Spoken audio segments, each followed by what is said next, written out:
Good morning, students. Today we are going to have a knowledge about the movements and their application, a subject which is a part of HSBT Applied Mechanics subject.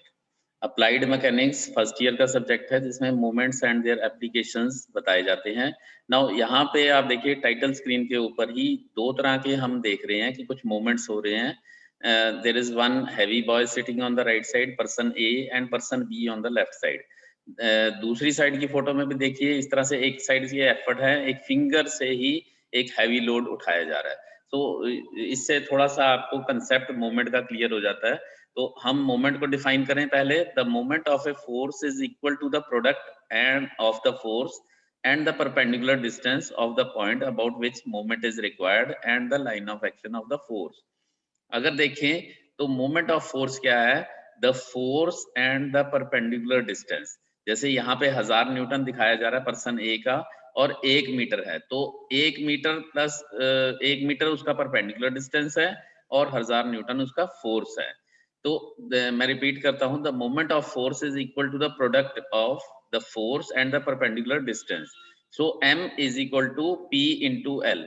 अब इसमें ध्यान देने वाली बात क्या है? It is the point जो है वो line of action of force उसके परपेंडिकुलर होना चाहिए. P फोर्स एक्टिंग होगी and I is the perpendicular distance from the line of action of force. तो यहाँ पे देखिए अगर हम एक बड़ा सिंपल लाइन डायग्राम बनाते हैं, एक पिवट है जहां पे फिक्स कर दिया गया है और लाइन ऑफ एक्शन फोर्स का F है. तो S अगर डिस्टेंस है तो यहाँ पे मोमेंट बनेगा F into S. F perpendicular force है और S जो है परपेंडिकुलर डिस्टेंस है. तो यहाँ पे देखिए मोमेंट के मैं कई सारे एग्जांपल आपको दिखाता हूँ, एक एक करके देखते जाइए, आप समझ भी जाएंगे. तो ये देखिए टर्निंग मोमेंट, एक मोमेंट एक तरह से टर्न करता है. तो पर्सन ए है वो नीचे की तरफ उसको कर रहा है और पर्सन बी जो है वो इधर एंटी क्लॉकवाइज की तरफ उसको घुमाने की कोशिश कर रहा है. नाउ यू विल से कि ये हल्का आदमी उठ जाएगा, ऐसा नहीं है, बिकॉज दोनों का मोमेंट बराबर है. This is 500 newton at a distance of 2 metre, तो इसका मोमेंट बनता है 500 इंटू 2 1000 न्यूटन मीटर. और इसी तरह से इसका जो है 1000 इंटू 1 बनता है 1000 न्यूटन मीटर. और बीच में पिवट या फलक्रम कहा जाता है जहां पे वो हिंज स्वाइवल कर सकता है. इसी तरह से अब देखिए ये एक डोर है, डोर के ऊपर हिंज लगा हुआ है, तो स्प्रिंग लगा हुआ है. अब इस हैवी डोर को एक आदमी सिर्फ एक सिंगल फिंगर से या सिंगल हाथ से उसको पुश करके खोल सकता है. So this is also because of movement. अब इसी तरह से देखिए यहाँ पे एक आदमी लीवर से उसको उठाने, एक हैवी पत्थर को उठा रहा है, तो यहाँ पे फलक्रम है, जो छोटा पत्थर रखा गया है वहां फलक्रम है और यहाँ उसका एफर्ट अप्लाइड है और दिस इज लोड लिफ्टेड, ये हैवी लोड उठा रहा है.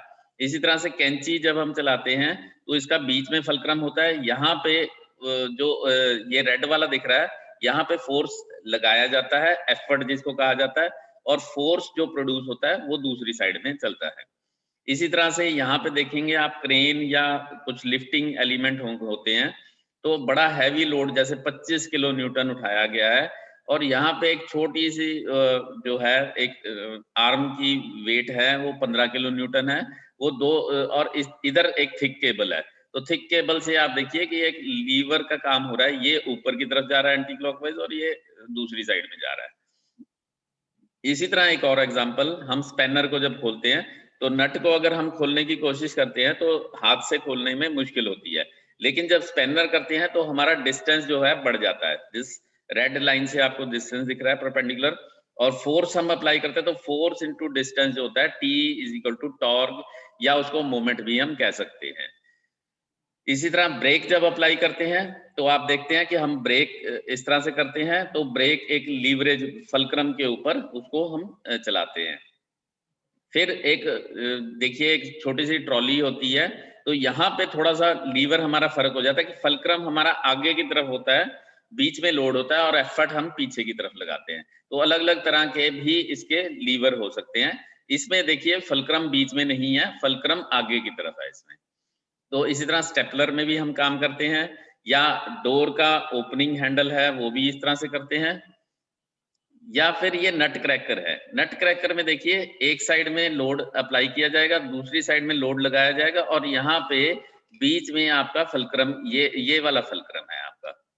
तो ये इसी तरह से आपका एक प्लायर जो है उसका भी ऐसे एफर्ट दो होंगे, दोनों साइड से होंगे, फलक्रम यहाँ बीच में है और लोड जो है आगे की तरफ होगा। नाउ आपका अगर बाजू देखा जाए, अगर पूरी बाजू का देखा जाए, तो ये एफर्ट यहाँ से होता है और ये पिवट यहाँ से लगा के लोड को ऊपर की तरफ उठाया जाता है। इवन आप जब वेट लिफ्टिंग करते हैं तब भी आपको दिख रहा होता है। तो अगर हैमर में देखिए, कई बार ऐसा होता है, हैमर की एक पिन से हम जो साइड की होती है वहां से एक नेल उखाड़ना होता है। तो नेल कैसे उखाड़ते हैं, ये एक सेकंड क्लास का लीवर होता है, वो हम आगे भी स्टडी करेंगे। एफर्ट ऊपर से अप्लाई किया जा रहा है, लोड इधर लगाया जा रहा है और फलक्रम इस तरफ है। तो यहाँ पे देखिए इसका लीवर कैसे होगा वो हम आगे देखेंगे। ये फलक्रम आगे की तरफ है, एफर्ट लोड इस तरह से है। ये इसका क्लास 2 लीवर का डेफिनेशन होती है। इसी तरह नाविक जो है उसके देखिए चप्पू जो होते हैं, ओर्स जिसको हम कहते हैं, उसका फलक्रम होता है। तो एक साइड में एफर्ट होता है और दूसरे साइड में रेजिस्टेंस या लोड लिफ्टेड होता है। तो यहाँ पे फलक्रम फिक्स्ड होता है, ये नाव के ऊपर ही लगा हुआ होता है और आदमी जो है वो चप्पू इस तरह से लिफ्ट करता है, चलाता है। देन मोमेंट्स को हम कैसे डिफाइन कर सकते हैं, ये हमारा एंटी क्लॉकवाइज या क्लॉकवाइज होता है। तो अब यहाँ पे ये एंटी क्लॉकवाइज 200 किलो न्यूटन का लगाया गया और यहाँ पे ये 50 किलो न्यूटन का ये लगाया गया, क्योंकि मोमेंट का जो यूनिट है वो किलो न्यूटन मीटर होता है। Force into distance, newton into metre, इस तरह से होता है। तो ये देखिए अब सिंपल लीवर्स कैसे होते हैं। अब इसमें देखिए बीच में फलक्रम है, एक साइड में ये W है जो लिफ्ट किया जा रहा है और P एफर्ट अप्लाइड है। Effort applied is P। तो ये A डिस्टेंस पे है तो P नेचुरली छोटा होगा, जितनी डिस्टेंस दूर होगा उतना एफर्ट कम होता जाएगा। और ये लोड लिफ्टेड जो है वो जितना कम डिस्टेंस पे होगा उतना ज्यादा उठाया जा सकता है। यहाँ पे दूसरी तरह का एक लीवर है, वो हम डिस्कस करेंगे कि किस तरह से होंगे। तो यूनिट्स ऑफ मोमेंट अभी तक हमने डिसाइड किया, किलो न्यूटन मीटर में होता है या न्यूटन मिलीमीटर या न्यूटन मीटर में बताए जाते हैं। तो अब टाइप्स ऑफ मोमेंट दो तरह से होते हैं, क्लॉकवाइज और एंटी क्लॉकवाइज। अब देखिए यहाँ पे ये फलक्रम दिखाया जा रहा है और एक लोड ऊपर की तरफ है, एक लोड ये नीचे की तरफ है। और O अगर हमारा O जो है, दिस O एक फिक्स पॉइंट है जिसके अलोंग ये बीम मूव कर सकता है। तो ये जो है ये देखिए इसको क्लॉकवाइज घुमाने की कोशिश करेगा। So this movement is clockwise. A figure में क्लॉकवाइज मूवमेंट होगा जो इसको इस तरह राइट की तरफ घुमाने की कोशिश करेगा, क्योंकि राइट साइड वाला O के अगेंस्ट है, वो राइट साइड वाला भी नीचे की तरफ आने और लेफ्ट साइड वाला ऊपर उठाने की कोशिश कर रहे हैं, तो ये क्लॉकवाइज होगा। 2 वाला जो है दिस इज एंटी क्लॉकवाइज। अगर देखिए ये लेफ्ट वाला जो लोड है, लेफ्ट वाला लोड जो है वो नीचे की तरफ दबा रहा है और राइट वाले लोड ऊपर की तरफ करने की कोशिश कर रहे हैं। So let us see the examples. इसको न्यूमेरिकल कैसे सॉल्व करते हैं। Calculate the moment about point A in figure 2। ये 3.2 है फिगर, इसका मोमेंट निकालना है A के against. Notice that the perpendicular distance can be measured to the line of action. ऐसा नहीं है कि पूरे लाइन एक्शन के पॉइंट के ऊपर ही करना है, इसको लाइन ऑफ एक्शन पे कहीं पे भी लिया जा सकता है। अगर हम A पे ले रहे हैं तो A का मतलब इस पॉइंट पे भी लिया जा सकता है। तो M is equal to F into D। अब ये 50 हमारा पाउंड है जो ये लोड लग रहा है, नीचे की तरफ लग रहा है, 50 पाउंड लग रहा है और ये 3 फुट की दूरी पे है। तो 3 फुट की दूरी पे है। A के अगेंस्ट अगर हमने लेना है तो A के अगेंस्ट 50 इंटू 3 अगर देखें तो आप देखते हैं ये क्लॉकवाइज है, तो इसका क्लॉकवाइज का मैंने सिंबल भी साथ में लगा दिया। 150 pound feet, LB is pound और फीट, ये इस तरह से कैलकुलेट। ये बड़ा सिंपलेस्ट न्यूमेरिकल दिखाया मैंने। अब इसको थोड़ा थोड़ा मैं बढ़ाता चला जा रहा हूं। अब ये देखिए पहला वाला जो है, इसमें दूसरा एग्जांपल जो है इसमें वही वाला है कि 100 न्यूटन और ये 2 मीटर है। तो 100 न्यूटन तो 2 मीटर अगर देखा जाए O फलक्रम के अगेंस्ट लगाना है तो ये इसको क्लॉकवाइज ले रहा है, तो प्लस 200 न्यूटन जो क्लॉकवाइज होता है उसको प्लस से डिनोट किया जाता है। अब यहाँ पे एक फोर्स 50 न्यूटन का लगाया जा रहा है, देखिए। तो हमने O के अगेंस्ट निकालना है, तो आप कहेंगे यहाँ पे भी मैं 100 इंटू 50 इंटू 2 कर दें। नहीं, ऐसा नहीं है, क्योंकि यहाँ पे इसका परपेंडिकुलर डिस्टेंस इस O से 0.75 है, क्योंकि इसकी लाइन ऑफ एक्शन देखिए कहाँ जा रही है, लाइन ऑफ एक्शन अगर इसको थोड़ा आगे बढ़ा दें, इस लाइन ऑफ एक्शन को थोड़ा आगे बढ़ा दें, ये देखिए यहाँ पे बढ़ा दें, तो ये लगभग O से इस तरफ जाएगा और O से इसका डिस्टेंस 0.75 होगा। आई थिंक अगर इसको ध्यान से आप देखोगे तो समझ पाओगे। तो प्लीज थोड़ा सा इस पॉइंट को जरा इलेबोरेट करिए, थोड़ा स्क्रीन को रोक के देखिए। तीसरा वाला में क्या है, यहाँ O हमारा फुलक्रम है और बीच में एक रोलर सपोर्ट दे दिया गया और यहाँ पे एक 40 पाउंड का एक लोड लगा दिया गया। 40 पाउंड का जब लोड लगा दिया गया और वो 250 फीट की दूरी पे है, 30 डिग्री एंगल के ऊपर है। अब हमने O के अगेंस्ट लेना है, तो 4 फीट तो इससे दूर है, क्योंकि इसका परपेंडिकुलर डिस्टेंस देखिए, इसकी लाइन ऑफ एक्शन मैंने आगे कर दिया। आप जब भी लोड है तो एक प्रिंसिपल ऑफ ट्रांसमिसिबिलिटी है कि फोर्स को उसके लाइन ऑफ एक्शन पे कहीं पे भी आगे या पीछे मूव किया जाता है without affecting changing its effect. तो उसका इफेक्ट चेंज नहीं हो सकता, आप उसको आगे या पीछे मूव किया जा सकता है। तो यहाँ पे इसको 40 पाउंड को सी वाली तीसरी वाली में 40 पाउंड को मैंने नीचे की तरफ किया, तो इसका डिस्टेंस हुआ 4 फीट प्लस ये हमारा 2 फीट था, तो 2 फीट को हमने इसको रेजोल्यूट किया, नीचे की तरफ लेके आना है। तो cos 30, 2 फीट इंटू cos 30, आपने फोर्स का या डिस्टेंस का रेजोल्यूशन करना होगा। नीचे वाली लाइन जो होगी 2 cos 30 बनेगी नीचे वाली लाइन। तो दिस विल बिकम 40 पाउंड तो हमारा फोर्स हो गया 40 पाउंड का, और डिस्टेंस क्या हुआ 4 फीट, तो ये वाला हो गया, पहले वाला 4 फीट हो गया, और उसके बाद 2 cos 30 ये हमारा नेक्स्ट वाला हो गया। तो इट बिकम्स 229 पाउंड फीट, ये वाला बनता है। इसको न्यूटन मीटर भी आप कह सकते हैं, अगर फिट को मीटर मान लीजिए और फोर्स को न्यूटन में मान लीजिए। So same is the case यहाँ पे देखिए, यहाँ पे थोड़ा सा फर्क आ गया। अब क्या है कि यहाँ पे ये देखिए, ये फोर्स लग रहा है इसका, ये 60 पाउंड का इस तरफ लग रहा है, तो ये O के अगेंस्ट अगर देखा जाए तो ये O के अगेंस्ट इसको उठाने की करेगा, एंटी क्लॉकवाइज उठाने की करेगा, और एंटी क्लॉकवाइज उठाना है तो ये 60 पाउंड तो हमारा ये हो गया, फोर्स हो गया, और ये एक फीट की ये इसकी आर्म है, क्योंकि इसको हमने वर्टिकल में चेंज करना है, तो वर्टिकल में 1 sin 45 डिग्री फीट बनेगा। तो 60 पाउंड तो फोर्स हो गया और डिस्टेंस हो गया 1 sin 45 डिग्री, तो ये माइनस होगा क्योंकि ये नेगेटिव है। नाउ इसी तरह से O के अगेंस्ट यहाँ पे 7 किलो न्यूटन है, तो आप देखिए ये इसको ये थोड़ा हल्के मोड में दिखाया गया है, ये हल्के कलर में जो दिखाया गया है ये इसका लाइन ऑफ एक्शन है कि इस फोर्स की वजह से ये एंटी क्लॉकवाइज घूमने की कोशिश करेगा। तो इसका line of action 7 kilo Newton का हमने यहाँ पे ले गए, तो यहाँ पे जब लेके गए तो इसका डिस्टेंस कितना होएगा, दिस इज 4, और 4 में से एक 4 तो टोटल है हमारा, और उसमें से एक कम कर दिया लाइन ऑफ एक्शन, तो ये 3 बन गया। तो -7 क्योंकि माइनस है, ये 2 मीटर का कोई औचित्य नहीं है, 2 मीटर का कुछ नहीं लेना, बिकॉज ये उसके पैरेलल साइड में है, परपेंडिकुलर साइड में नहीं है, तो हमें परपेंडिकुलर डिस्टेंस लेना है। तो 7 kilo newton into 4 metre minus 1 metre, ये हमारा 21 किलो न्यूटन मीटर, ये उसके यूनिट्स बनेंगे। इसी तरह से यहाँ पे देखिए, अब इसमें 2 फोर्सेस आ रहे हैं, फोर्स सिस्टम आ गया है, तो इसका हम क्या बनेंगे, ये फुलक्रम A के अगेंस्ट अगर लेना है तो ये लेफ्ट वाला जो फोर्स है 10 न्यूटन वाला, ये इसको एंटी क्लॉकवाइज घुमा रहा है, और इधर वाला जो राइट वाला है ये भी उसको एंटी क्लॉकवाइज घुमाने की, जस्ट बिकॉज ऑफ फुलक्रम वहां पे एंटी क्लॉकवाइज घुमाने की कोशिश कर रहा है।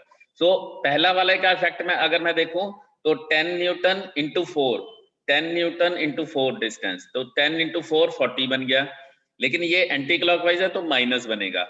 और इसी तरह से 10 न्यूटन ये भी एंटी क्लॉकवाइज है, तो 10 न्यूटन, लेकिन इसका डिस्टेंस जो है वो 2 मीटर है, तो 10 इंटू 2 ये नीचे देखिए, तो ये भी 20 बन जाएगा, तो -40 -20 it will become -60 newton metre. अब दूसरे वाले में देखिए, यहाँ पे फुलक्रम की साइड चेंज कर दी है, तो फुलक्रम की साइड जब B साइड में चली गई है, तो ये पहला वाला तो एंटी क्लॉकवाइज घुमाने की कोशिश करेगा, लेकिन दूसरे वाला क्या है, दूसरे वाला क्लॉकवाइज घुमाने की कोशिश करेगा।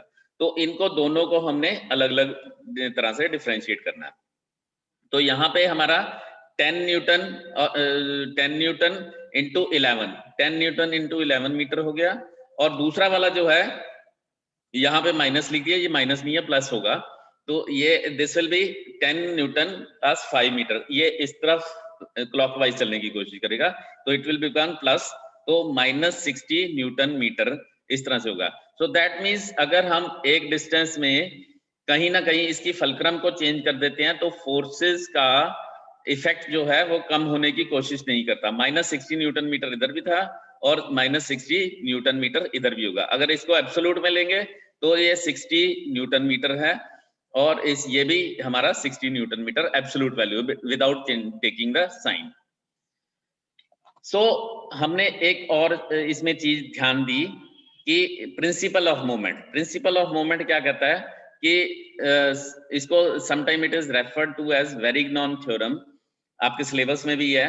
The moment of force about a point is equal to the sum of moments of force component about that point. आपने एक फोर्स है, ये ए के अगेंस्ट अगर इसका मोमेंट निकालना है तो आपका सीधा सीधा ऐसे निकाल देंगे, M A is equal to F into D. A आपका पॉइंट है और एफ आपका किसी एंगल पे चल रहा है तो एफ इंटू डी निकाल रहे हैं, बट ये एफ डी सीधा नहीं आप निकाल सकते क्योंकि हमने कहा है परपेंडिकुलर डिस्टेंस होना चाहिए। तो हम क्या करेंगे, इसका फोर्स भी क्योंकि हमारे एंगल पे लग रहा है तो फोर्स के दो रेजोल्यूशन निकालेंगे। फोर्स के रेजोल्यूशन निकालने आपको आते हैं, परपेंडिकुलर एफ एक्स जो है वो कॉस थीटा से बनता है और एफ वाई जो है वो साइन थीटा से बनता है। तो एंगल जितना भी थीटा दिया होगा तो उससे एफ एक्स और एफ वाई निकालेंगे। तो एफ वाई को इसी तरह से डी वाई और डी एक्स भी निकालेंगे। तो डी वाई जो है वो हमारा हॉरिजॉन्टल से बनेगा और डी एक्स इस तरह से। तो आप इनको मल्टीप्लाई करेंगे, किस तरह का वो करने की कोशिश कर रहा है। अब आप देखिए एफ वाई क्या है, एंटी क्लॉकवाइज घुमाने की कर रहा है, एफ एक्स उसको क्लॉकवाइज घुमाने की कोशिश कर रहा है। तो F Y D Y minus हो जाएगा और F X D X plus हो जाएगा। तो मैं इसको समराइज करूं कि वेरिग्नॉन थ्योरम क्या कहती है, या इसको लॉ ऑफ मोमेंट भी कहते हैं, दोनों तरह से आ सकता है।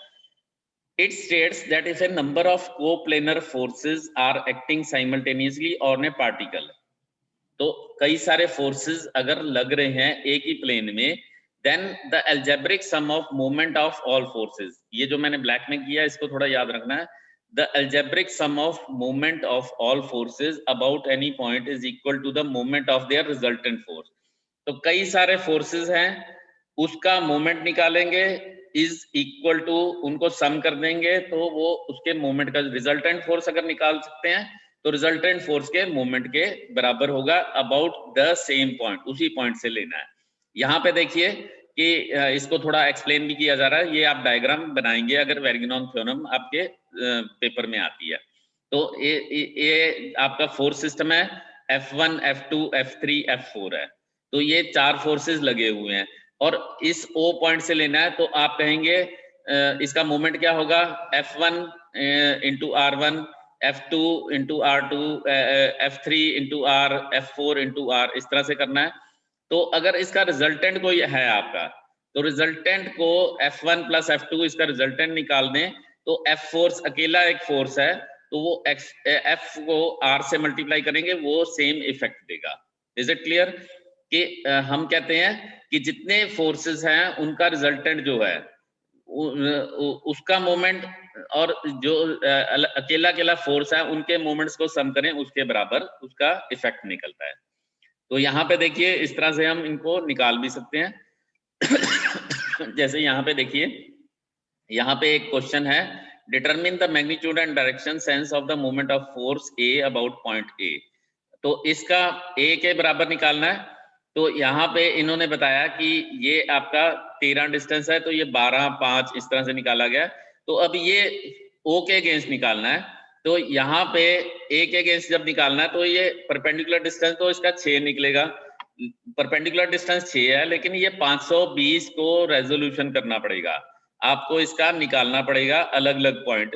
तो 520 के 12, 5 के हिसाब से इसका थीटा निकालना पड़ेगा कि ये अगर ये 13 है तो ये आपका जो है हॉरिजॉन्टल जो है वो लगभग 400 के करीब होगा। तो 400 into 6 is equal to 2400 newton metre, इस तरह से निकलेगा। तो इसका वर्टिकल कंपोनेंट 400 के आसपास निकलेगा और हॉरिजॉन्टल जो है आपका 20 के करीब 200 के करीब निकलेगा। तो 400 200 अगर आप उसका इफेक्ट उस तरफ निकालेंगे तो आपको वर्टिकल डिस्टेंस निकालना पड़ेगा। इसी तरह से इस क्वेश्चन में भी किया जा सकता है। ये मैं 1 मिनट के लिए रोकता हूं ताकि आप इसको स्टडी कर सकते हैं, आप इसको रोक के और इसका आंसर निकाल सकते हैं।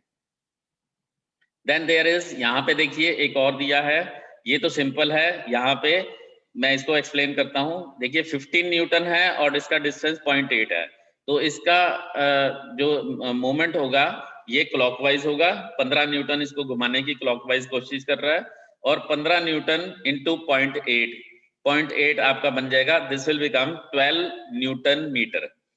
तो ए में तो सिंपल है, यहाँ पे थोड़ा सा फर्क कर दिया गया, यहाँ पे 60 इसका निकाल दिया गया एंगल। तो अब इसको क्या है, अब इसको वर्टिकल अगर निकालें तो वर्टिकल आपका बनेगा 15 sin 60 वर्टिकल कंपोनेंट। तो 15 sin 60 इंटू 0.8 जो आपका डिस्टेंस है 0.8 है, तो ये मोमेंट बन जाएगा 15 sin 60 इंटू 0.8 न्यूटन मीटर, ये आपका आंसर आएगा। इसी तरह से इसमें भी निकाल सकते हैं। मैं रोकता हूं, आप देख सकते हैं। इसके रेजोल्यूशन करने का तरीका मैंने पिछली 2 स्लाइड पहले आपको बता दिया कि किस तरह से करना है। So the practical application of moments is lever. Lever क्या है, उसमें फलक्रम होती है जिसके अगेंस्ट वो लीवर जो है वो आगे पीछे ऊपर नीचे स्वाइवल करता है। तो एक साइड में एफर्ट लगाते हैं, दूसरी साइड में लोड लगाते हैं। डेफिनेशन देखें तो lever is a rigid bar that is free to turn about a fixed point called fulcrum. A rigid bar, a fixed bar है which is free to turn about a fixed point. ये is तो every lever has 3 parts, 3 होंगे। One is resistance, input या load that you are trying to move or lift, load lifted, and effort या output force, the work done on the lever जो यहाँ पे ले गया, और fulcrum a fix pivot point. दोबारा देखें, ये हमारा लोड है लिफ्टेड, ये एफर्ट अप्लाइड है, और बीच में फलक्रम है। तो लीवर के डेफिनेशन हम बता चुके हैं। एग्जांपल्स हैं pair of scissor, fire Tong, जो फायर में से हम निकालते हैं, चिमटे से निकालते हैं, वो भी एक तरह से। So there is a point for effort called effort arm. Definition याद करिए, आपके एक एक नंबर में आ सकता है। एफर्ट आर्म किसको कहते हैं?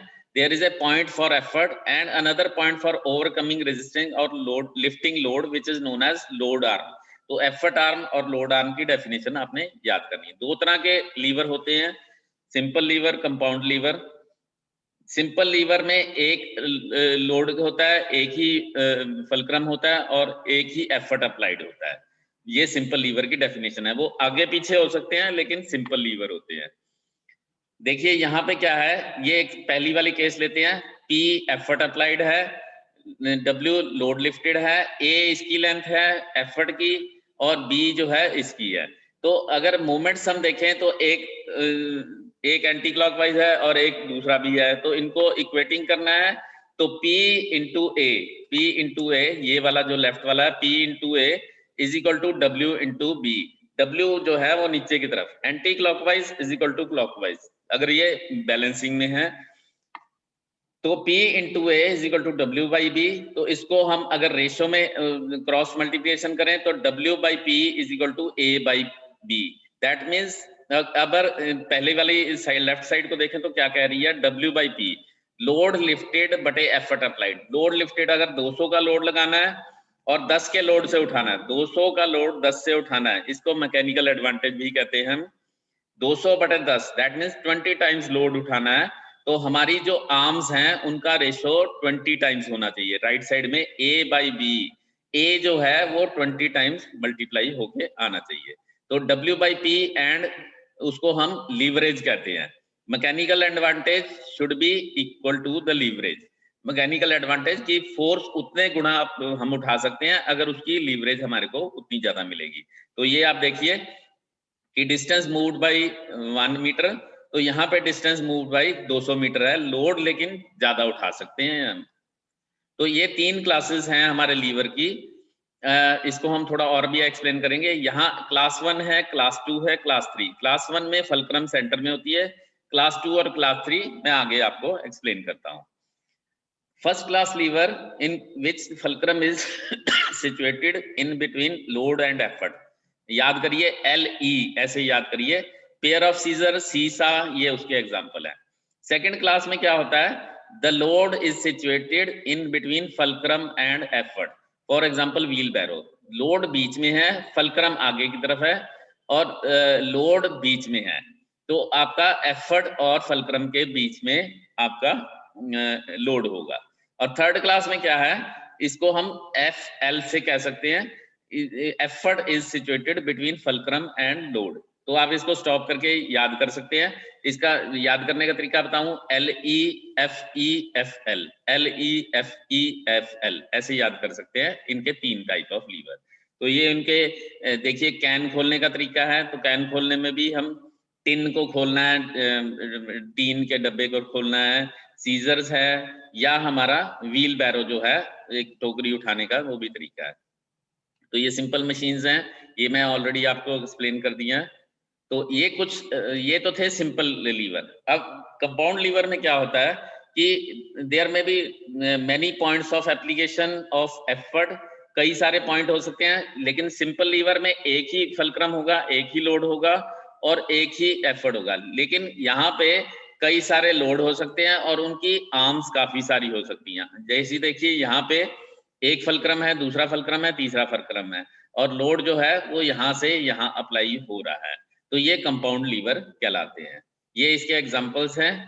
तो ये आपके न्यूमेरिकल नहीं आते हैं, लेकिन आप देख सकते हैं कि किस तरह से इसको हम कंपाउंड में डाल सकते हैं। कुछ क्वेश्चंस हैं, मैं रोकता हूं, इनको पढ़ लीजिए। स्क्रीन को थोड़ी देर रोक के आप पढ़ सकते हैं। That is all for today. Thank you very much.